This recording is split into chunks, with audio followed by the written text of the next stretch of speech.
followers sa social media. Marami na ako estudyante na nakita sa akin. Bilang isang PIO ng bagong na International High School, at tumatakbo ngayon bilang Vice President ng ating faculty, naniniwala ako na ang grade 7 na ito ay madali na mag-appeal sa mga estudyante binuboto.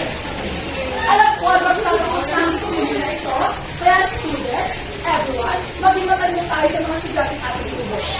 Kung sakali man ako po inyong ibuboto bilang Vice President ng ating paaralan, itamin niyo na po ang aking mga kapartner. Once again, ito po ang aming protocol. Kung napapansin niyo po, nag-start po kami sa 4, 5, and 6. Bakit? Daladala po ng aming presidente ang 1 to 3 sa aming status. Malinis pamamaraan sa pagtulong sa mga estudyante na nangangailangan sa abot na aming makakaya. Ang focus po nito na kung saan ang pagkabuang manalong 7 kids sa speak out, gagawin po namin lahat ang aming makakaya para kung magtulungan tayo dito sa bagong National High School, Brigada Eskwela, at pagpapakarating na enrolla.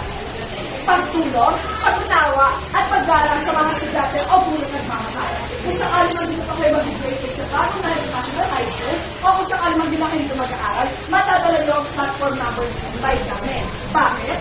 Ugaliin po natin magkaroon ng respeto sa isa't isa, lalo na po sa ating mga principal at sa ating mga bureau advisor. Bumuo o papapunahan po ng aming peace officer o protocol officer o kinatawag na PO ang platform number 6. Bakit? Pwede niyo po sabihin na yung mga problema dito kayo sa dito mama, kay papa, kay ate, kay kuya, kay ma'am, at kay classmate. Kay jowa nila na kung saan magiging focus na kami dito. Bakit? Hindi po pwede maglabas sa mga values ang ikaw, lalo na po ang student council. Once again, kami po ang speak ng part list, ma'am, students, thank you po.